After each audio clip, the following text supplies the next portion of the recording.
네, 그럼 이제 2교시 시작하도록 하겠습니다. 네. 저희가 아까 봤던 게 이제 처분 기준의 설정 공표였고요. 그래서 처분 기준을 정해서 설정해서 공표를 해야 한다라는 내용이었고, 이제 그런 부분에서 좀 어려운 부분들이 조금 있었는데 다 이해하셨을 거라 믿고요. 자, 그 다음에는 이제 저희가 기이 방정고에서 이제 2 보도록 하겠습니다. 2는 처분의 이유 제시입니다. 아까 살짝 말씀드렸는데 저희가 어떤 처분을 할 때 뭐 보조금이다 라고 하면 땡땡땡땡 법에 의해서 여러분은 어떤 요건을 만족을 했으니 이렇게 보조금을 드리는 겁니다 라고 얘기를 하는 거죠. 반대로 이제 침입적 처분 같은 경우에는 여러분이 당신이 이제 미성년자에게 주류를 판매를 했기 때문에 어떤 식품위생법에 따라서 이러한 6개월의 과태료를 6개월의 영업정지를 처분을 하겠습니다. 이런 식으로 이유를 제시를 해주는 건데, 이유 제시는 이유만 제시하는 것이 아니라 법적 근거까지도 명확하게 제시를 해주셔야 합니다. 그래서 이 부분은 이제 저희가 이렇게 됩니다.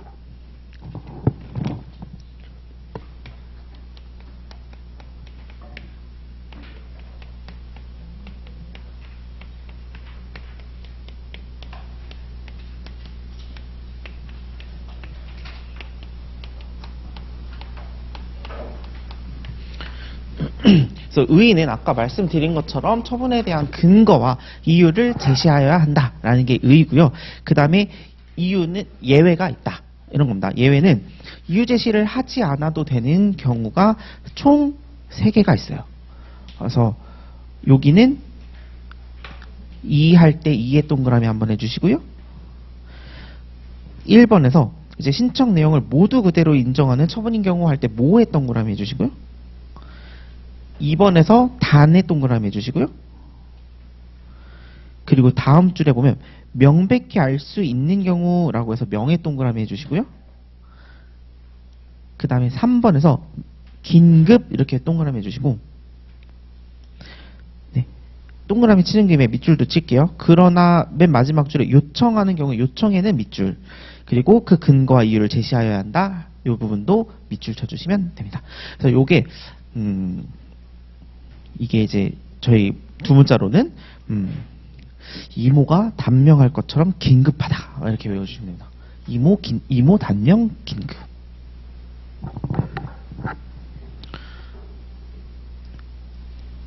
그래서 이제 보시면 국민이 행정청에게 어떠한 이거 신청해 주세요, 이거 해주세요라고 신청을 하겠죠. 그래서 그 신청하는 내용을 모두 그대로 인정해줬다.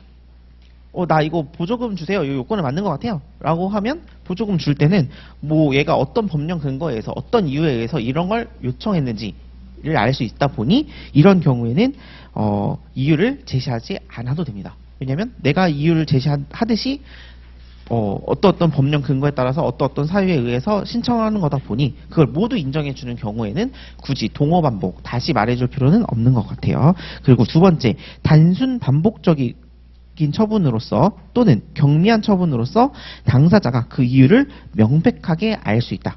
그래서 명백하게 알 수 있다. 이유 제시는 결국은 그 국민들로 하여금 어떠한 불측의 손해를 막고자 저희가 이제 이유를 제시해주고 어떤 근거에 따라서 이렇게 처분을 한 겁니다. 알려주는 건데 이미 너무 경미하고 단순하고 반복적인 처분이고 심지어 플러스 당사자가 그 이유를 명백히 알 수 있는 경우, 이미 알고 있는데 굳이 알려줄 필요는 없다. 이런 내용이고요. 세 번째는 긴급한 처분이 있는 경우에는 이유를 제시하지 않을 수 있다. 너무 긴급하다. 어떤 처분이. 그런 경우에는 이유를 제시하지 않아도 된다. 그래서 이모, 단명, 긴급 이렇게 말씀해 주시면 될 것 같고요. 그런데 이유 제시를 하지 않았는데 당사자가 요청을 합니다. 이유 좀 알려줘. 나 이거 모르겠어.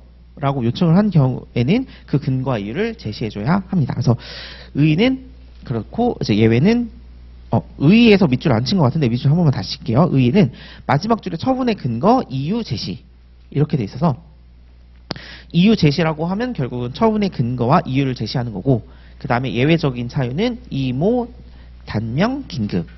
그리고 예외적으로 요청하는 경우에는 그 근거와 이유를 제시해야 한다. 여기까지 외워주시면 되고요. 그럼 이유 제시는 얼마나 이유를 구체적으로 말을 해야 돼? 라고 생각할 수 있죠. 그래서 그게 이제 정도입니다. 정도는 밑줄 치면 첫 번째 줄에 처분 사유, 이해할 수 있을 정도로 구체적. 이해할 수 있을 정도로 구체적인 게 뭐야? 다음 줄에 있습니다. 처분의 주된 법적 근거, 그리고 사실상의 사유.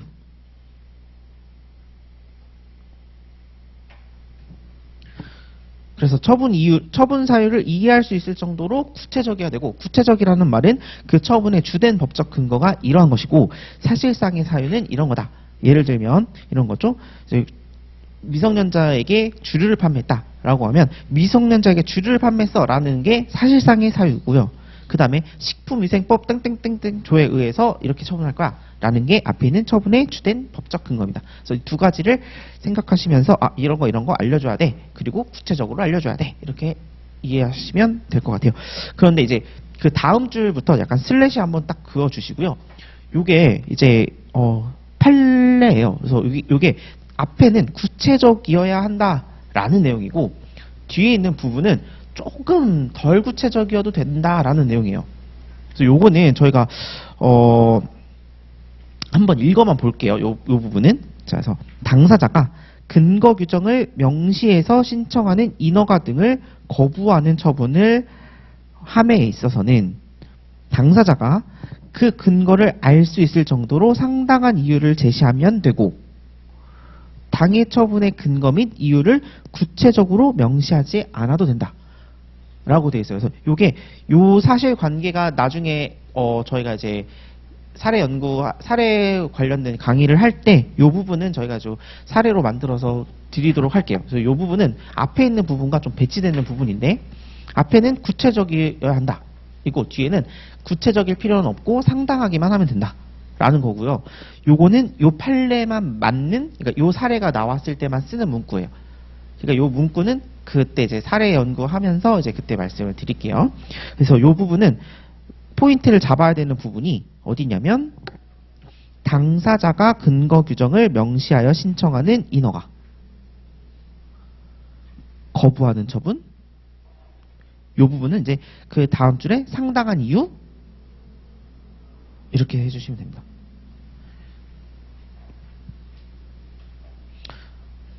그래서 이 두 번째 줄에 지금 방금 설명드린 부분은 사실은 좀 객관식 지문으로, 오답 지문으로 많이 나오는 판례예요. 근데 이게 오답 지문으로 많이 나오는 판례다 보니 2차에서는 과연 나올까라는 의구심이 들긴 하는데, 일단은 1번 내용 맨 앞에 있는 두 줄을 이제 원칙으로 생각을 하셔서 암기를 해주시고, 요거는 나중에 저희가 판례 공부하면서 그때 보도록 하겠습니다. 자, 그러면 이유는 어쨌거나 두 번째 거를 생각하지 않는다면 이유는 구체적으로 명시해야 된다. 그 구체적이다라는 내용은 처분의 주된 법적 근거, 그리고 사실상의 사유, 이렇게 제시를 해줘야 된다라는 거고요. 그럼 처분 이유 제시의 방식은 문서로 해야 한다. 그리고 두 번째, 언제 해야 되냐? 처분 시 해야 한다. 이렇게 하면 이유 제시가 끝납니다. 그래서 우리가 이제 처분 기준에 설정 공표 받고, 그 다음에 이유 제시 받습니다. 여기 5가지는 저희 공통 절차예요. 그 다음에 저희가 방식 보겠습니다.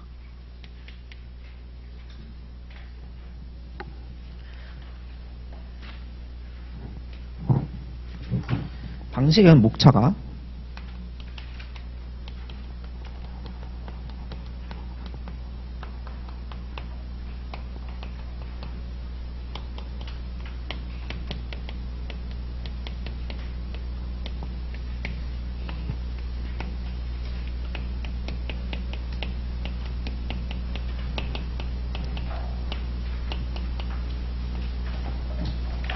네, 이렇게 됩니다. 그래서 처분의 방식은 문서로 하는 것이 원칙입니다. 그러나 예외적으로 문서가 아닌 것으로 할 수 있고요. 처분 문서 같은 경우에는 이름을 적어줘야 됩니다. 담당자의 소속, 성명, 연락처 이런 것들을 적어서 문서로 줘야 돼요. 그래서 아까 행정청 있었고 당사자 있었고 어떤 처분을 할 때는 문서로 해야 된다. 라고 했었죠? 그 문서에서는 그 담당자의 성명, 이름 이런 것들이 적혀 있어야 된다라는 내용이고요. 그 다음에 처분 방식을 위반했을 때는 어떻게 되느냐까지가 우리 이제 문서와 관련된 논점이에요.